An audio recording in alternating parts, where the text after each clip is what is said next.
На 9 декември председателот на Левица, но и на постојаната анкетна комисија во Собранието Димитар Апасиев ја закажа седницата на анкетната на која ќе се расправа за пожарот во дискотеката Пулс во Кочани, а на која ќе присуствуваат и членови на семејствата на загинатите кои се подносители на представката. Апасиев и денеска од Собраниската прес-сала посочи дека иницијативата која Гашим ја вратил на доработка е коригирана и повторно препратена до собраниските служби и го покани Гаши како и сите представници на пратеничките групи во Собранието да учествуваат во дискусијата, но и премиерот, председателката на државата и министерот за внатрешни работи.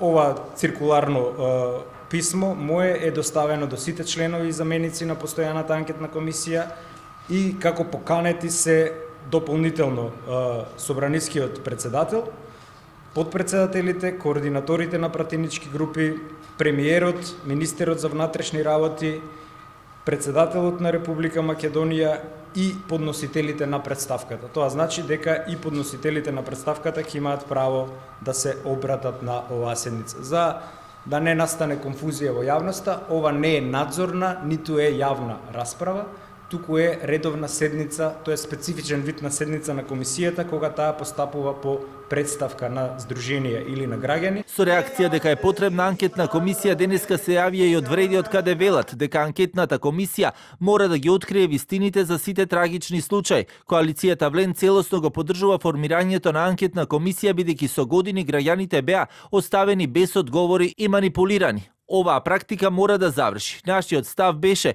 и остана јасен дека е потребна сеопфатна комисија, избегнувајќи како било селективен или политички мотивиран пристап, и токму таквата комисија се формира. Сега комисијата сериозно ќе ги испита и со широк мандат сите сериозни случаи што ја потресоа земјата низ годините, од Дурмо, Турс и Беса Транс до модуларната болница и трагедијата во Кочани. Иницијативата за анкетна на владината коалиција, но и на СДСМ се посебни анкетни, додека она на Левица е постојана анкетна која е во рамките на самиот законодавен дом. Сепак меѓусебна поддршка за одржување на трите анкетни најавија едните и другите, со тоа што она која предлага парламентарното мнозинство се однесува на поширок опфат од несреќите, и тука се вклучени и Беса Транс, Дурмо, Турс, модуларната во Тетово и последната несреќа со пожарот кој што се случи во дискотеката Пулс во Кочани.